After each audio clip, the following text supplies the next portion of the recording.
Assalamualaikum warahmatullahi wabarakatuh. Perkenalkan, saya Sri Purnamawati SPND.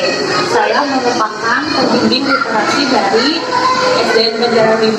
Kami mempunyai nama tim yaitu Gerakan Literasi Sambut SDN Banjaran 5. Nah, pada kesempatan kali ini saya akan menjawab tantangan pada bulan Januari yaitu tentang mereview buku.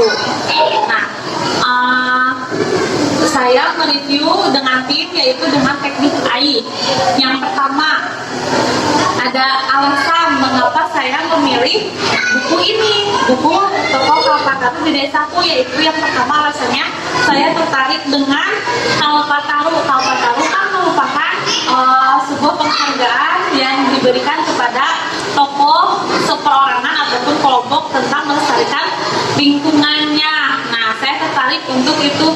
Tokoh ini membuat apa sih di lingkungan atau di desanya tersebut sehingga dinamakan Tokoh Kalpataru di Desaku. Kemudian kita beranjak ke isi AI.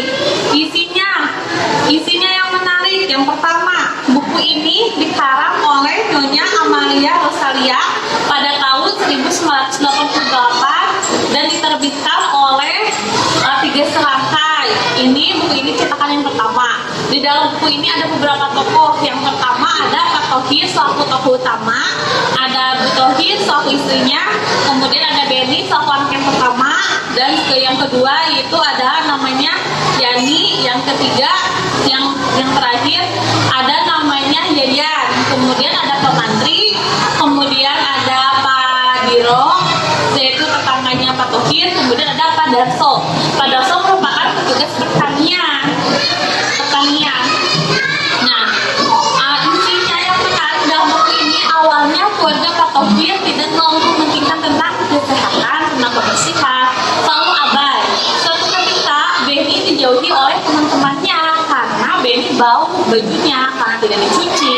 Kemudian yang terjadi bukan hanya itu kepada Beni, yang kemudian terjadi kepada Yeni mengidap penyakit disentri karena keluarga Pak Tohir ketika mau makan mereka tidak mencuci tangan, mencuci kaki, serba jorok semuanya. Nah, suatu ketika Pak Tohir sedang duduk di depan rumahnya.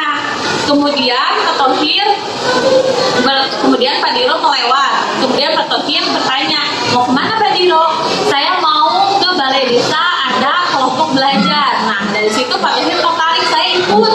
Saya pengen tahu apa kelompok belajar itu. Nah, di sana diedukasi oleh Pak Mantri tentang kebersihan badan, tentang bagaimana cara makan, cara membuat kakus yang baik dan benar. Nah, dari situ Pak Tohir menyadari bahwa keluarganya selama ini salah, abai akan kebersihan. Makanya dari itu kemarin Beni, Yeni sakit. Nah, oleh sebab itu Pak